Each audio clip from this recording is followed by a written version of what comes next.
Greetings and welcome to the Vortex, where we explore the mysteries of the world and beyond. I'm your host, Daniel Allen Jones, and on this edition, we're going to be looking into what has come to be known as the Del Rio UFO crash. This account comes from a Colonel Robert Willingham of the United States Air Force, who claimed this event occurred during a training exercise out of Carswell Air Force Base in Fort Worth, Texas. That's where I am. The aviators of this plane formation witnessed a glowing object in West Texas. Colonel Willingham requested permission to pursue the object, which he got. He then chased the object in his F-86 as he watched it turn south down toward Del Rio, Texas, where he witnessed this object crash on the Mexico side of the Texas-Mexico border at the Rio Grande Valley. After returning to base in Fort Worth, Texas, he grabbed his two-seater Erotica airplane along with engineer Jack Perkins and headed back to the crash site. After making it all the way back, Willingham was able to land his Erotica airplane on the Mexico side of the valley. There, the two approached the wreckage on foot. However, they were stopped by the Mexican army and a lieutenant who prevented them from getting any closer to what seemed to be a giant disc, crashed into the side of a hill. After trying to get a closer look, Willingham was able to see the damaged object in detail for a moment, and in doing so, described seeing a crack in the ship's hull, which he peered into and found these strange bodies of creatures that were not humans. He said that they were similar to the aliens described in stories of UFOs at the time. They had broomstick-like arms and strange heads. He wasn't sure exactly what they were, but didn't have much time to stay. After returning to the plane, he and Perkins were able to head back, but before they did, Willingham made sure to pocket some of that strange metallic debris. He had said that the metal had a mysterious honeycomb pattern of holes. It was not able to be tampered by any means. This was all said to have happened around 1955, and after examining that metal over the years, he found it to be very strange before having to surrender it and it mysteriously disappearing. Much more recently, Noe Torres and Ruben Uriarte had met with him at his home in Archer City, Texas, a little over 100 miles northwest of the Dallas-Fort Worth Metroplex. They were able to document Willingham's testimony and publish a book about it called The Other Roswell, before he unfortunately passed away in 2011. A few years later, the city of Del Rio, Texas began holding an annual UFO conference where Noe Torres and Ruben Uriarte were able to share about Willingham's account. Strangely enough, the conference was discontinued not long after due to Air Force personnel approaching the city about the event. After the last conference was held in January of 2016, I headed to Langtry, Texas to join both Noe and Ruben for an on-location investigation of where this was said to have occurred, along with drone operator Gary Holloway and his father, to survey the supposed crash site. The wreckage was allegedly taken back over into the U.S. by the Air Force after being released from Mexico. There have been rumors as to its whereabouts, along with the supposed bodies witnessed by Colonel Robert Willingham. In June of 2018, syndicated radio program Coast to Coast AM, hosted by journalist George Knapp, featured guest Dr. Eric Davis, who's a scientist that has worked for the Department of Defense. Knapp asked Davis if he would put any bets on crash retrievals, to which Davis replied, Roswell and Del Rio. Here at this historic site nearby the Judge Roy Bean Museum, called Eagle's Nest, we had an amazing view of the Rio Grande Valley, and it seemed like the perfect location to launch this investigation. This is what we found.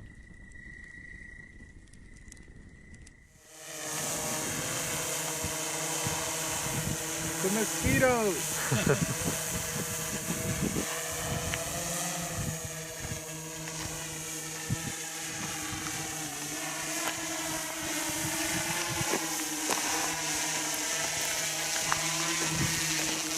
The super mosquito.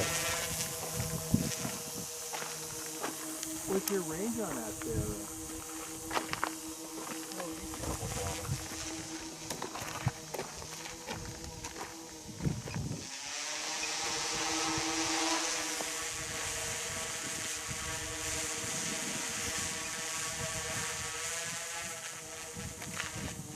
Buzzards are going to think it's one of them.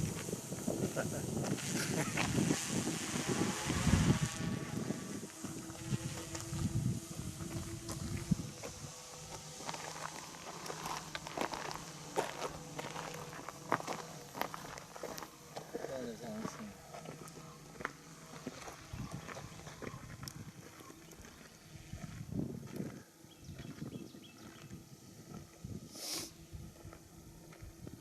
It'd be interesting if someone was just out here and they just happened to see that flying around.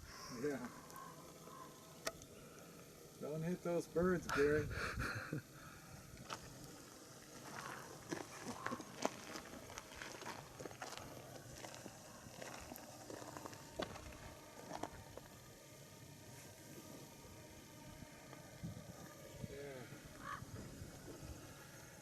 Yeah, that's good. All along the. Can y'all see it? Yes, sir. All along the ridge. I can't see it anymore. Right under the sun. All right, just kind of you can keep an eye on it. Keep an eye on it for me. Yeah, we got it. We're bringing it up along the ridge. Because I think it happened to the right of where we're standing. He said it was pretty flat on the other side, right up to the drop-off into the river. That's awesome. It's remarkable technology. Can you see it still? I saw it. Yeah, it's Oh yeah, okay. right up there.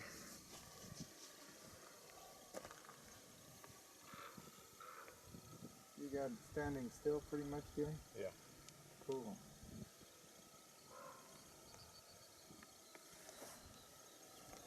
I'm thinking it's a little bit to the right still. Here it is. I see it. To the right where I am? Much farther to the right, like beyond that little hill there. Okay. Because it wasn't the hilly part, it was the flat part, kind of over to the right. Still have me in sight? Yes, I see it. He was able to land that that small plane there. Yeah, it's very flat up there.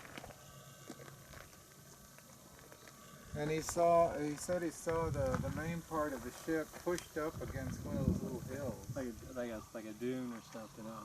Yeah, he called it a sand dune, but it was obviously one of those little hills.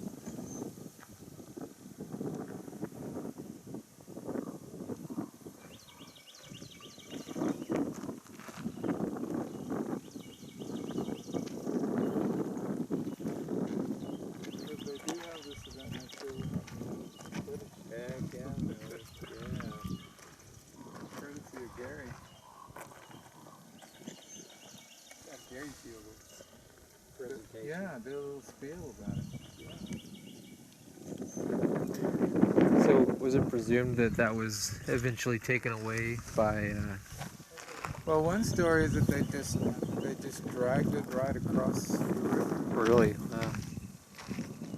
I wonder how they would have gotten it down safely from this. My theory is they use a big chopper, a cargo helicopter, probably out of Laughlin Air Force Base. They'll be here in a few minutes from Laughlin. And they have unlimited aircraft at their disposal out of Laughlin. They just bring them in from wherever, land them at Laughlin, refuel them.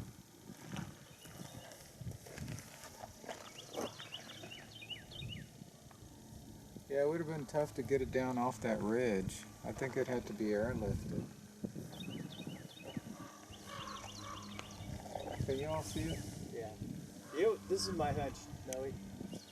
With all the vehicles that were there, they probably gathered all the debris. Hey Gary, can you go a little bit farther? Yeah. I'm interested to know what's there. We're a little bit farther that way.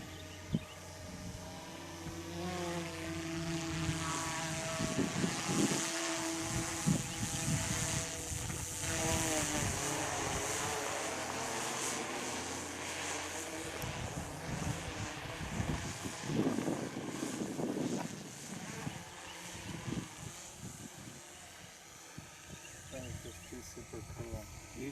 That camera picks up the little pebbles.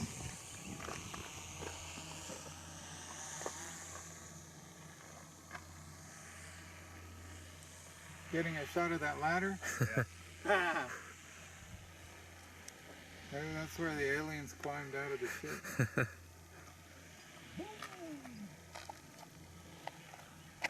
This river must be over the period of time. Look how high it went. Oh yeah. Jeez. Before the dam. Before the dam, it was all the way up here. So that's Mexico, Daniel. Yeah. The same property. Wow.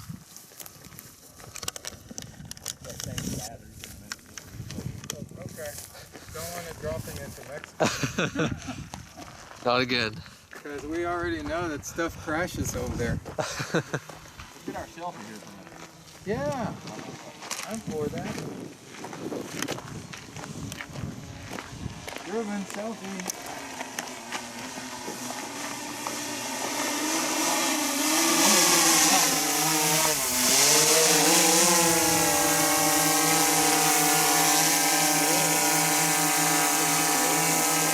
Dad, you want to get here? Yeah, on the side he goes. Break the camera? Yeah, no. I got another one. Yeah, here we go. Oh, I did it again.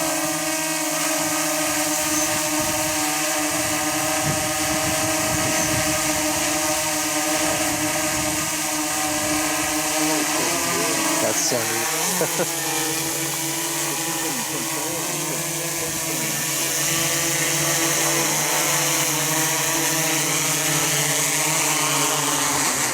Maybe the ship that the aliens crashed was one of these. It's a drone.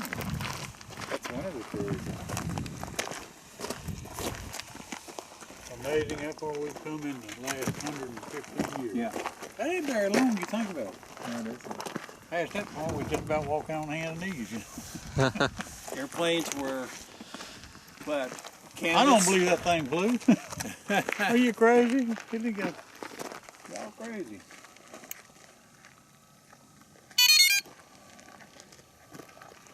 The first old flashlight, that's where it got its name was. The battery wasn't no good, of course. And you just turned it on long enough to see a minute and you turned it off. Oh, yeah.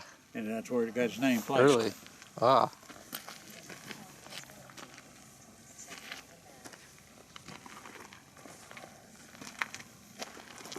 Yeah, look down there with some water turned down. Absolutely. Before they constructed the dam, Amistad Dam, this river would often overflow and go up here. And other times it would just be a little trickle. Yeah. Well, I looked at the historical records of the year that this UFO crash supposedly happened, and the water level was very low.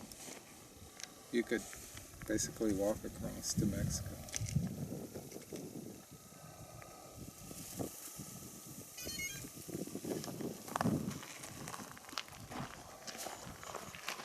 What kind of batteries does it take, Gary?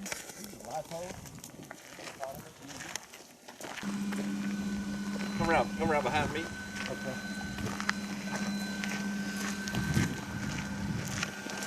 Oh, cool.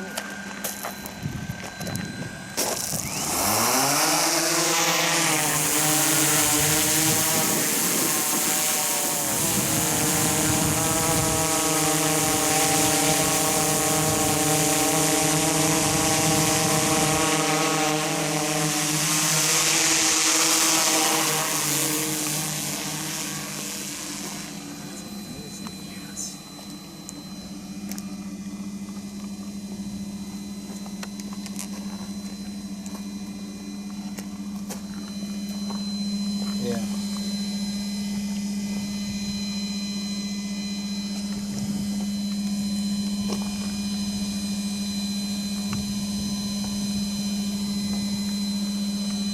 That is incredible. Hey Daniel, we could show this footage in Aurora. Yeah. The Aurora. Looking the right way there. Yeah, come on over to the left side. Toward us again? No, into Mexico. Yeah. I'm gonna come right behind you, put a little shade so I can see where you are. Sure. Okay, perfect. And he's talking about it being up against a sand dune or a sand hill. Yeah, he called it a hill or a sand dune.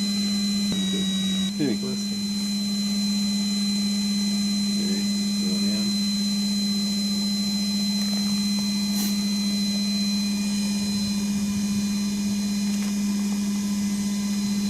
What do you guys think? Could he land a small plane? Man, that guy was a pilot. Those Aeronicas had those big triers. You know, the land. Oh yeah. It's still a pretty bumpy landing, looks like.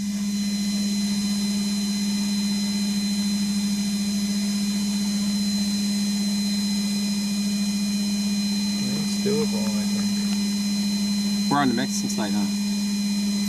You're flying all along the. He's flying all along the edge of the ridge. Yeah. This feature right here is what I have on the satellite maps. I think this was the place right here. Oh yeah, no.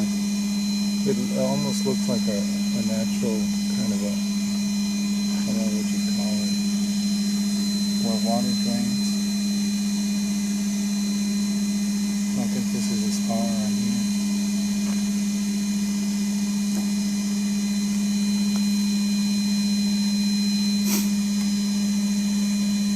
So you may have landed while it would have been up over that way, but How much clearance would he need to land that small plane, Gary? He didn't probably ask anybody shit. Probably just did it. No, what I'm saying is how much physical space, how much clear? Aeronica ship? Yeah, Less than 1,000 feet. okay. Probably 500 if he's by himself. He had Perkins with him. an engineer. Perkins. That's his first name. Jack Perkins. Jack Perkins. That is awesome. So this is the part that jets out over there, oh, okay. right, Gary? Yeah. What is it? Can you watch it? Sorry, I moved.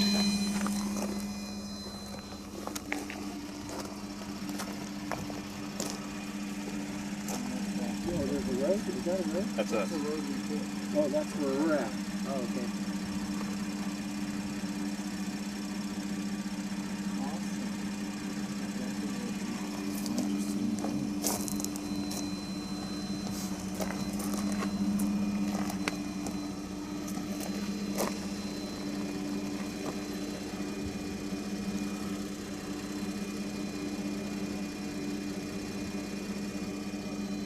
Nobody's walking. Oh, that's his father. Glenn. That's great. Yeah. What do you think? We getting the area you wanted? Absolutely. No doubt about it. What else we need to do? You don't have GPS positioning on that thing, do you? And you can't tell what GPS it's at, what coordinates it's at.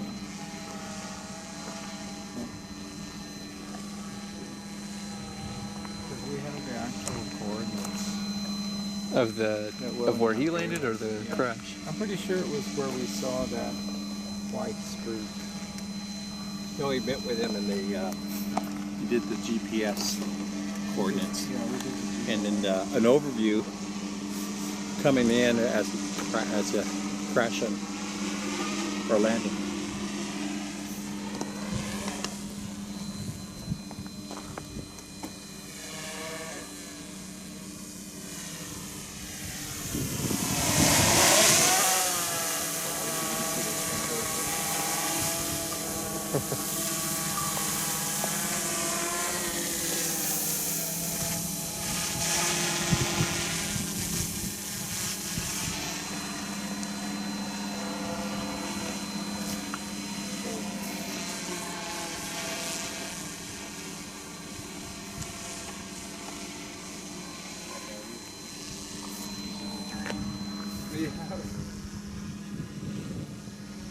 God, Gary, thanks for making this happen.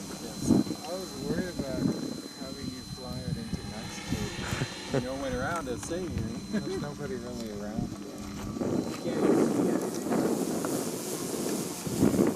Do you have a name for it? Bertha. You have to give her a Marta. Oh, here you go. Call it Marta. Marta 1.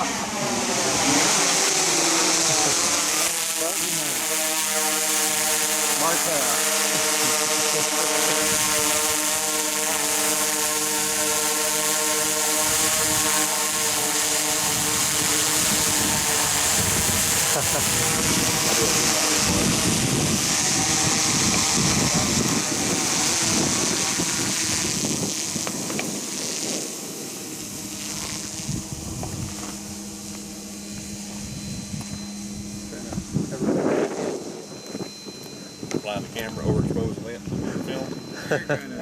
You're gonna cause a flash. It's that shiny object down there.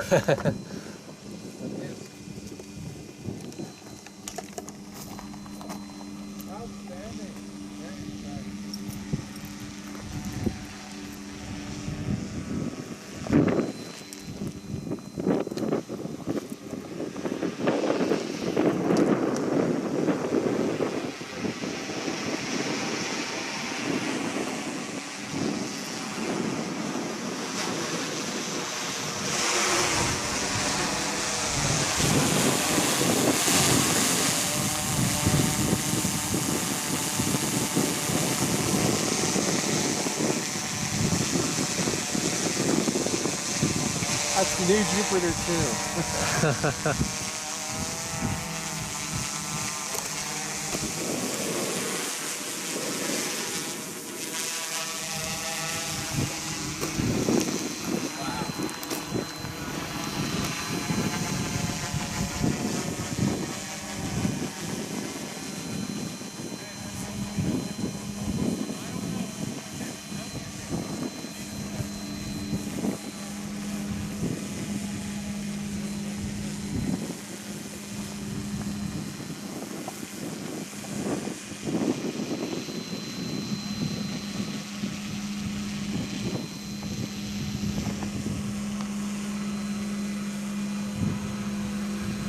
I'm amazed by the resolution.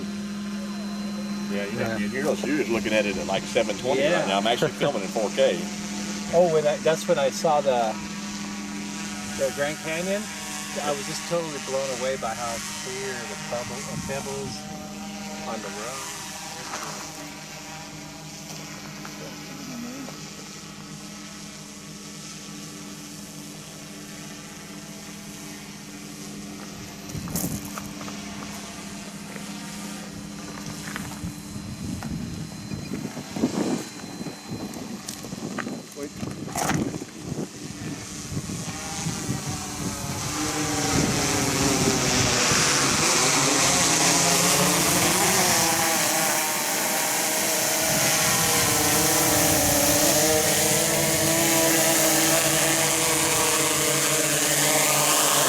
So Gary, if it were to lose power and crash, would it sustain like a lot of damage?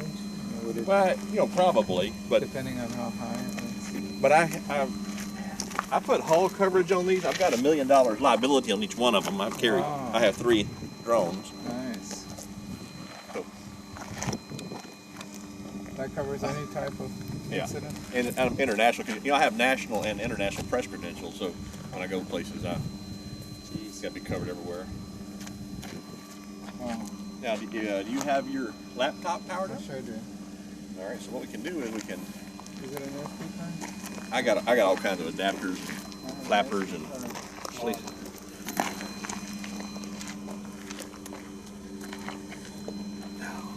What you think there, man? Oh, that was great. It's the first time to really see it in action with the This is all video high-tech. feed. This is awesome. Yeah.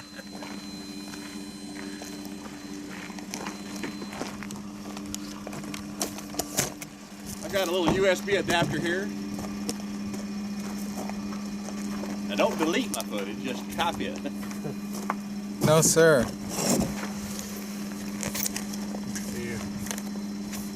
Let's see. Oh. Hey, Daniel? Daniel? Daniel's on. You want to take a copy of it so you can Sure. massage it and maybe for the Aurora conference? Yeah. Just pretend like you took it with your camera on the string. I learned this new technique. Yeah, show you. We'll do that. And then... Yeah. I'll get my bag. It's in the trunk right now, so I'm gonna move this stuff down.